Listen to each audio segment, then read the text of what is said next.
Programme Bible مقدس کیا کہتی ہے کہ ساتھ طارق چودھری حاضر خدمت ہے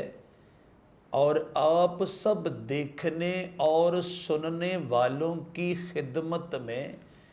پرخلوص سلام پیش کرتا ہے۔ کوئی پیدا ہو مرد دانا بھی، کوئی پیدا ہو مرد دانا بھی، کل بھی حسرت تھی اب بھی حسرت ہے۔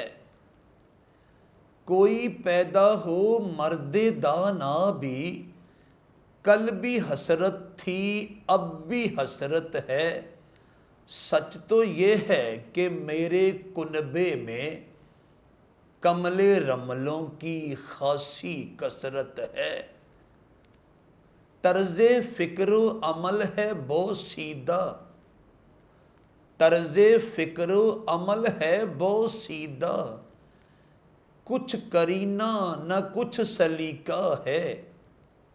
سارے ایک دوسرے سے پوچھتے ہیں سستی شہرت کا کیا طریقہ ہے۔ سارے ایک دوسرے سے پوچھتے ہیں سستی شہرت کا کیا طریقہ ہے۔ مسیح میں میرے پیارے بھائیوں اور میری پیاری بہنوں، یہ کڑوی سچائی اور یہ تلخ حقیقت ہم میں سے کسی کی نظروں سے بھی اوجھل اور مخفی نہیں ہے، کسی کی نظروں سے بھی پوشیدہ اور پنہاں نہیں ہے، اور کسی کی نظروں سے بھی ڈھکی اور چھپی ہوئی نہیں ہے کہ دور حاضر میں سائنس کی فراہم کردہ ایجادات کی آڑ میں اور جدید ٹیکنالوجی کی فراہم کردہ سہولیات کی آڑ میں تاریکی کے اس بادشاہ ابلیس نابکار نے، یعنی اس شیطان مردود نے، گناہ کے وہ طوفان برپا کر دیے ہیں، گناہ کے وہ ہنگامے کھڑے کر دیے ہیں، گناہ کے وہ بگدڑ مچا دیے ہیں، اور گناہ کے وہ دھند غبار پھیلا دیے ہیں کہ اور تو اور بڑے بڑے کلغیوں والے مسیحی ایماندار اور دیندار بھی، اور لمبے لمبے چوغوں والے مسیحی راست باز اور پاک باز بھی بہت حد تک اپنے ایمان کی سمت گنوا چکے ہیں اور بہت حد تک اپنے ایمان کا راستہ بھلا چکے ہیں۔ بلکہ سچ تو یہ ہے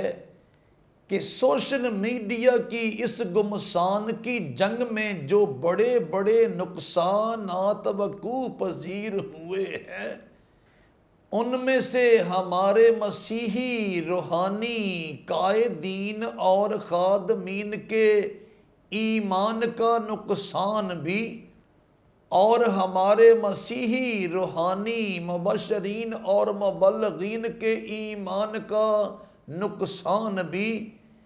انتہائی قابل ذکر ہے۔ روپے پیسے کی اندھا دھند افزائش نے، اعلیٰ سے اعلیٰ قسم کی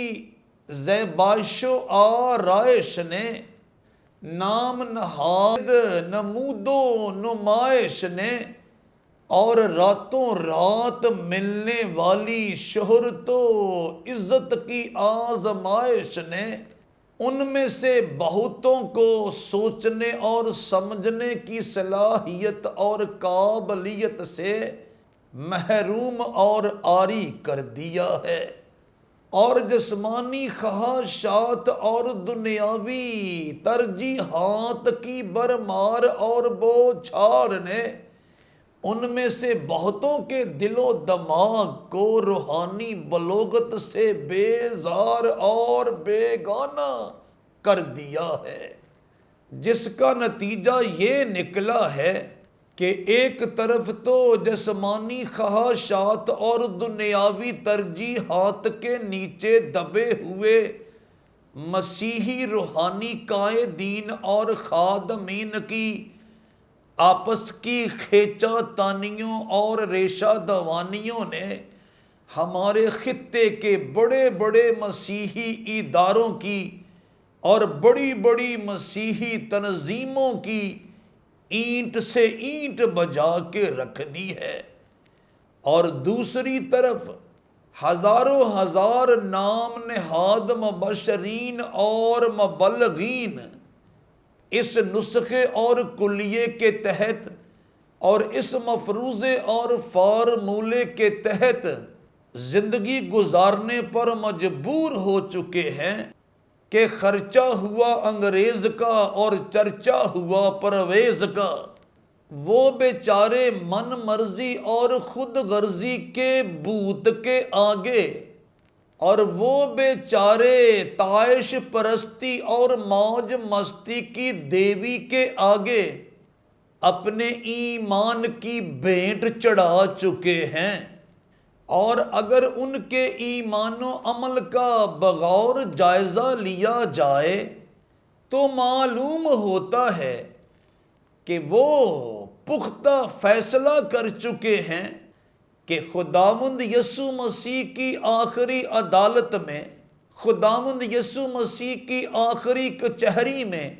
خداوند یسوع مسیح کی آخری پنچایت میں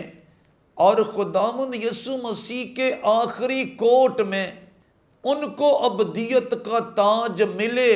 کہ نہ ملے، ان کو کاملیت کا تاج ملے کہ نہ ملے،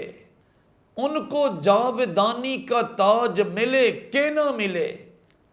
ان کو دوام کا تاج ملے کہ نہ ملے،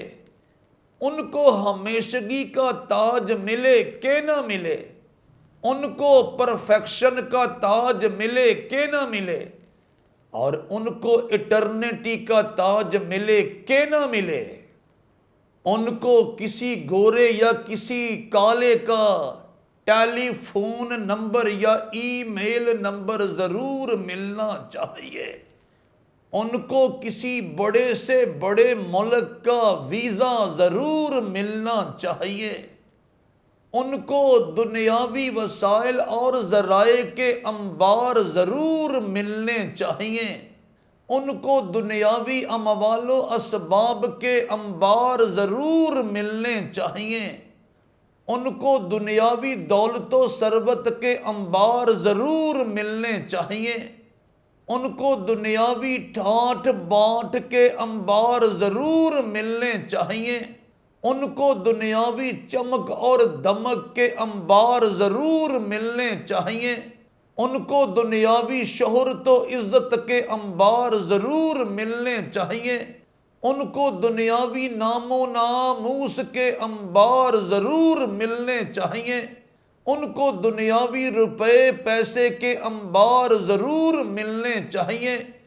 ان کو دنیاوی سونے چاندی کے انبار ضرور ملنے چاہیے، ان کو دنیاوی ڈالروں کے انبار ضرور ملنے چاہیے، ان کو دنیاوی سامان شان و شوکت کے انبار ضرور ملنے چاہیے، ان کو دنیاوی سامان عیش و عشرت کے انبار ضرور ملنے چاہیے،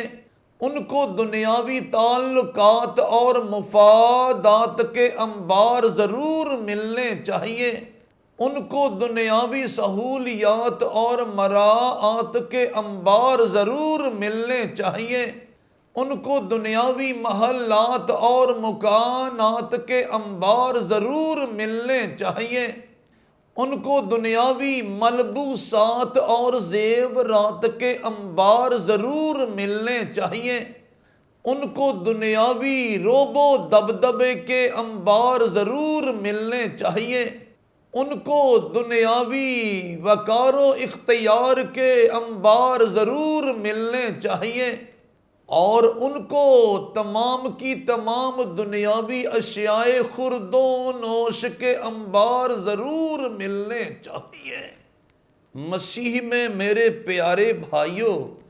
اور میری پیاری بہنوں، پتہ ہے اس عالم میں بائبل مقدس کیا کہتی ہے؟ بائبل مقدس کہتی ہے، رب الافواج تم کو فرماتا ہے، اے میرے نام کی تحقیر کرنے والے کہانوں، بیٹا اپنے باپ کی اور نوکر اپنے آقا کی تعظیم کرتا ہے، پس اگر میں باپ ہوں تو میری عزت کہاں ہے، اور اگر آقا ہوں تو میرا خوف کہاں ہے؟ پر تم کہتے ہو ہم نے کس بات میں تیرے نام کی تحقیر کی؟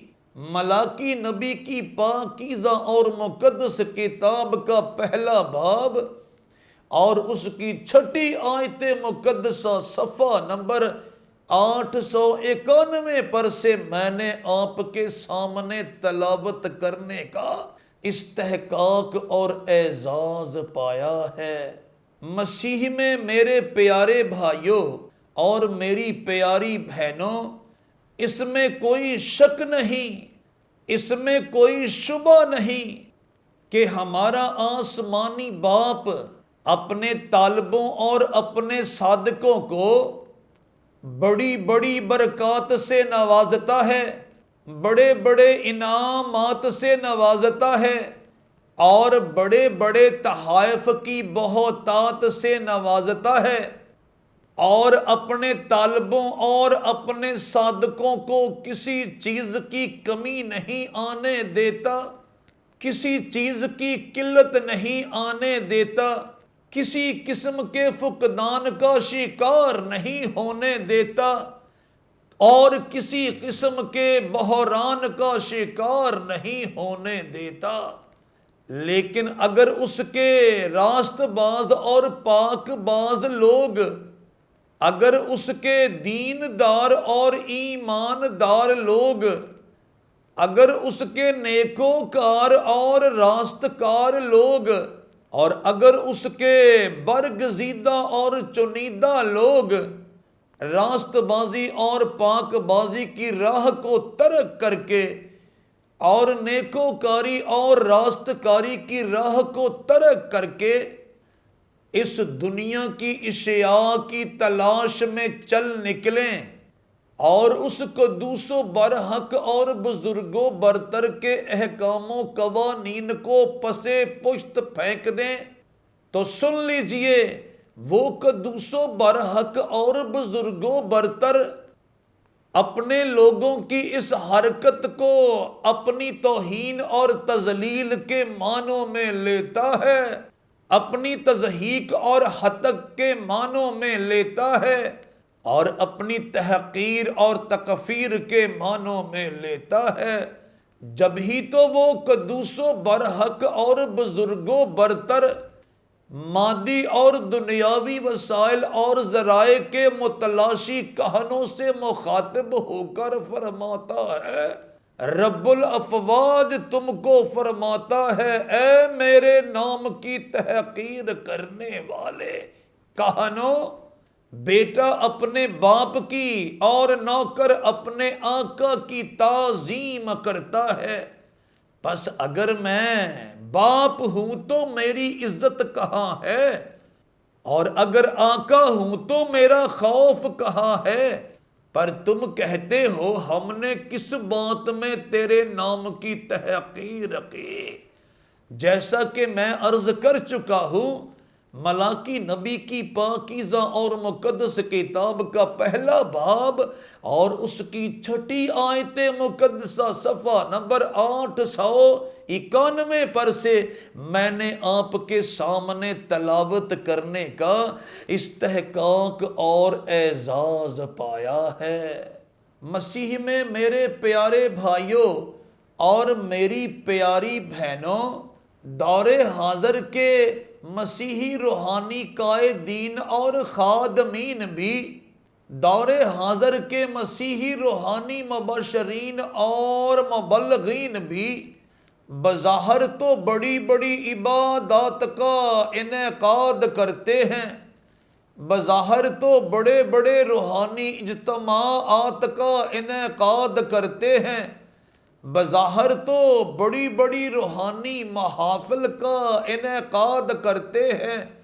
بظاہر تو بڑی بڑی روحانی مجالس کا انعقاد کرتے ہیں، بظاہر تو بڑے بڑے روحانی سیمیناروں کا انعقاد کرتے ہیں، اور بظاہر تو بڑی بڑی روحانی کنونشنوں کا انعقاد کرتے ہیں، لیکن بدقسمتی سے ان میں سے اکثر و بیشتر کے منعقدہ ان روحانی اجتماعات کے پیچھے، عبادات کے پیچھے، روحانی محافل و مجالس کے پیچھے اور روحانی سیمیناروں اور کنونشنوں کے پیچھے مقصد یہ کار فرما نہیں ہوتا کہ وہ اس قدوس و برحق اور بزرگ و برتر کے بڑے بڑے کمالات دیکھیں گے، کہ وہ اس قدوس و برحق اور بزرگ و برتر کی بڑی بڑی کرامات دیکھیں گے، کہ وہ اس قدوس و برحق اور بزرگ و برتر کے بڑے بڑے عجائبات دیکھیں گے، کہ وہ اس قدوس و برحق اور بزرگ و برتر کے بڑے بڑے معجزات دیکھیں گے، بلکہ ان تمام اجتماعات اور عبادات کے پیچھے، ان تمام محافل و مجالس کے پیچھے اور ان تمام سیمیناروں اور کنونشنوں کے پیچھے اکثر و بیشتر ان کے مادی اور دنیاوی مقاصد پوشیدہ اور پنہاں ہوتے ہیں۔ مسیح میں میرے پیارے بھائیوں اور میری پیاری بہنوں، اسی طرح کے ایمان کے حامل کچھ لوگ ایک بار منجی آدمیت کی خدمت میں حاضر ہوئے، محسن انسانیت کی خدمت میں حاضر ہوئے، آقا عالمین کی خدمت میں حاضر ہوئے، اور رہنمائے متنفسین کی خدمت میں حاضر ہوئے، اور عرض کرنے لگے کہ آپ کدھر تھے؟ ہم تو کب سے آپ کی تلاش میں مارے مارے پھر رہے ہیں۔ آپ کدھر تھے؟ ہم تو کب سے آپ کی جستجو میں مارے مارے پھر رہے ہیں۔ یسوع نے ان کے جواب میں کہا، میں تم سے سچ کہتا ہوں کہ تم مجھے اس لیے نہیں ڈھونڈتے کہ معجزے دیکھے، بلکہ اس لیے کہ تم روٹیاں کھا کر سیر ہوئے۔ پھر سنیے اور بغور سنیے، یسوع نے ان کے جواب میں کہا، میں تم سے سچ کہتا ہوں کہ تم مجھے اس لیے نہیں ڈھونڈتے کہ معجزے دیکھے، بلکہ اس لیے کہ تم روٹیاں کھا کر سیر ہوئے۔ یوحنا رسول کی معرفت مسیح خداوند کی زندگی بخش اور پاکیزہ انجیل کا 6واں باب اور اس کی 26ویں آیت مقدسہ صفحہ نمبر 88 پر سے میں نے آپ کے سامنے تلاوت کرنے کا استحقاق اور اعزاز پایا ہے۔ مسیح میں میرے پیارے بھائیوں اور میری پیاری بہنوں، کچھ بعید نہیں ہے کہ دور حاضر کے دنیاوی خواہشات کے اور ترجیحات کے نیچے دبے ہوئے مسیحی روحانی قائدین کو اور خادمین کو، مسیحی روحانی مبشرین اور مبلغین کو خداوند یسوع مسیح کی آخری عدالت میں، خداوند یسوع مسیح کی آخری کچہری میں، خداوند یسوع مسیح کی آخری پنچایت میں اور خداوند یسوع مسیح کے آخری کورٹ میں کچھ ایسا ہی جواب ملے، اور وہ اپنے مقدس ہونٹوں سے اور اپنی پاکیزہ زبان سے کہے کہ تم نے میرے پاکیزہ نام کے ساتھ منسوب ہونے کا، تم نے میرے پاکیزہ نام کے ساتھ وابستہ ہونے کا کا، تم نے میرے پاکیزہ نام کے ساتھ منسلک ہونے کا، اور تم نے میرے پاکیزہ نام کے ساتھ جڑے ہوئے ہونے کا ناجائز فائدہ اٹھایا۔ تم نے میرے وسیلے سے ابدیت کے تاج کی تمنا نہیں کی، کاملیت کے تاج کی تمنا نہیں کی، جاودانی کے تاج کی تمنا نہیں کی، ہمیشگی کے تاج کی تمنا نہیں کی، دوام کے تاج کی تمنا نہیں کی، پرفیکشن کے تاج کی تمنا نہیں کی، اور ایٹرنیٹی کے تاج کی تمنا نہیں کی، بلکہ تم نے مجھے مادی اور جسمانی چیزوں کو اکٹھا کرنے کا آلہ سمجھا۔ تم نے میرے نام کو دنیاوی اموال و اسباب کے انبار بٹورنے کا وسیلہ سمجھا، دنیاوی دولت و ثروت کے انبار بٹورنے کا وسیلہ سمجھا، دنیاوی وسائل اور ذرائع کے انبار بٹورنے کا وسیلہ سمجھا، دنیاوی چمک اور دمک کے انبار بٹورنے کا وسیلہ سمجھا، دنیاوی سامان عیش و عشرت کے انبار بٹورنے کا وسیلہ سمجھا، دنیاوی سامان شان و شوکت کے انبار بٹورنے کا وسیلہ سمجھا، دنیاوی شہرت و عزت کے انبار بٹورنے کا وسیلہ سمجھا، دنیاوی نام و ناموس کے انبار بٹورنے کا وسیلہ سمجھا، دنیاوی ٹھاٹ اور باٹ کے انبار بٹورنے کا وسیلہ سمجھا، دنیاوی روب و دبدبے کے انبار بٹورنے کا وسیلہ سمجھا، دنیاوی تعلقات اور مفادات کے انبار بٹورنے کا وسیلہ سمجھا، دنیاوی وقار و اختیار کے انبار بٹورنے کا وسیلہ سمجھا، دنیاوی ملبوسات اور زیورات کے انبار بٹورنے کا وسیلہ سمجھا، دنیاوی سہولیات اور مراعات کے انبار بٹورنے کا وسیلہ سمجھا، دنیاوی روپے پیسے کے انبار بٹورنے کا وسیلہ سمجھا، دنیاوی کاروں اور کوٹھیوں کے انبار بٹورنے کا وسیلہ سمجھا، دنیاوی ویزوں اور ڈالروں کے انبار بٹورنے کا وسیلہ سمجھا، دنیاوی محلات اور مکانات کے انبار بٹورنے کا وسیلہ سمجھا۔ الغرض تم نے میرے نام کو تمام کی تمام اشیاء خورد و نوش کے انبار بٹورنے کا وسیلہ سمجھا، چنانچہ میں تم کو آگ اور گندک کی ابدی بٹی میں جانے کا حکم سناتا ہوں، میں تم کو آگ اور گندک کی ابدی جھیل میں جانے کا حکم سناتا ہوں۔ مسیح میں میرے پیارے بھائیوں اور میری پیاری بہنوں، اگر آپ خادم ہونے کے لیے بلائے گئے ہیں، اگر آپ مبلغ ہونے کے لیے بلائے گئے ہیں، اگر آپ مبشر ہونے کے لیے بلائے گئے ہیں، اگر آپ ایلڈر ہونے کے لیے بلائے گئے ہیں، اگر آپ مسیحی شاعر ہونے کے لیے بلائے گئے ہیں، اگر آپ مسیحی پرستار ہونے کے لیے بلائے گئے ہیں، اگر آپ مسیحی موسیقار ہونے کے لیے بلائے گئے ہیں، اگر آپ سنڈے سکول ٹیچر ہونے کے لیے بلائے گئے ہیں، الغرض اگر آپ خداوند یسوع مسیح کے کھیت میں کسی بھی کام کے کرنے کے لیے بلائے گئے ہیں، تو کمال دیانتداری کے ساتھ لالچ کو پسے پشت پھینک کر، طمع کو پسے پشت پھینک کر، ہوس کو پسے پشت پھینک کر اور حرص کو پسے پشت پھینک کر اپنے فرائض کی ادائیگی کے کام کو